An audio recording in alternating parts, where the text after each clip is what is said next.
The microhematocrit is used for detecting anemia, polycythemia, hemodilution, or hemoconcentration.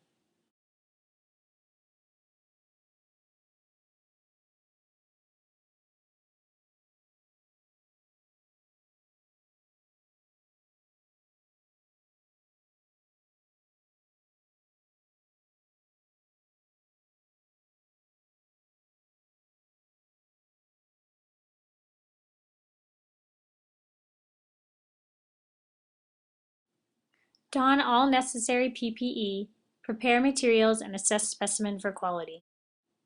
Mix specimen well and fill 2 microhematocrit tubes by capillary action. Tubes should be filled 3/4 their length.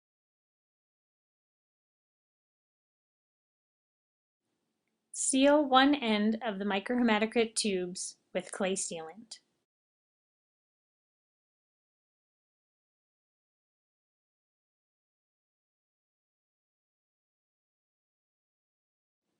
Place filled and sealed microhematocrit tubes in microhematocrit centrifuge with clay ends pointing outwards.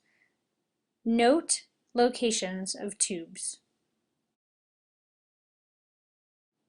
Securely fasten the flat lid on top of the capillary tubes. This is an important step.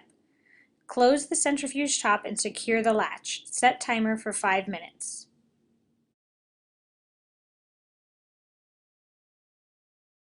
I am going to demonstrate how to do the microhematocrit via microhematocrit centrifuge. I'm going to demonstrate this by using the hematocrit QC.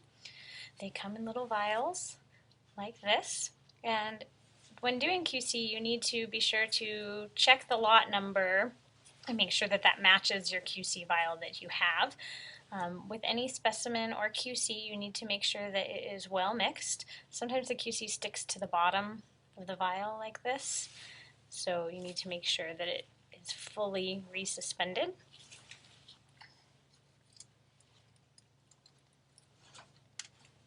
When doing the hematocrit QC, we always run it in duplicate. So first I'm going to get my plain capillary tubes. Now if you were doing this procedure via finger stick, you'd want to use heparinized capillary tubes, but since we're doing this procedure from QC or from a already anticoagulated specimen, we don't need additive inside the tube, so we just want the plain.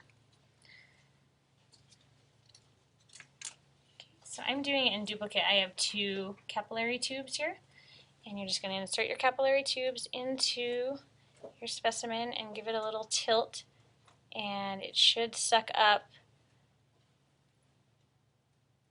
by natural capillary action. We only want to fill them about 3/4, 2/3 of the way full. Take it out of the vial, wipe it clean. Don't want any blood on the outside.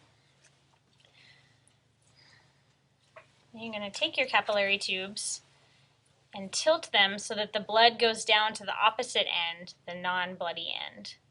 And just before, I'm going to do one at a time so I can show you. Just before it gets to the end, we're going to stick it into the clay. If you have a little bubble at the end, that's okay. Okay. So this is the clay, and I usually stick it twice just for good measure. Okay. Demonstrate the other one. Tilt it so that the non-bloody end goes into the clay because we don't want the clay getting all bloody.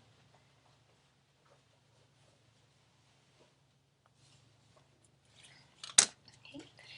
And now our tubes are ready to be spun down. Okay, so you see the clay over here in this end and empty over in this end. And it doesn't really matter which side you put the clay in. Some tubes have this line as a guide. I put it in the other side, but it doesn't really matter too much. Okay, so now these are going to go into the hematocrit centrifuge.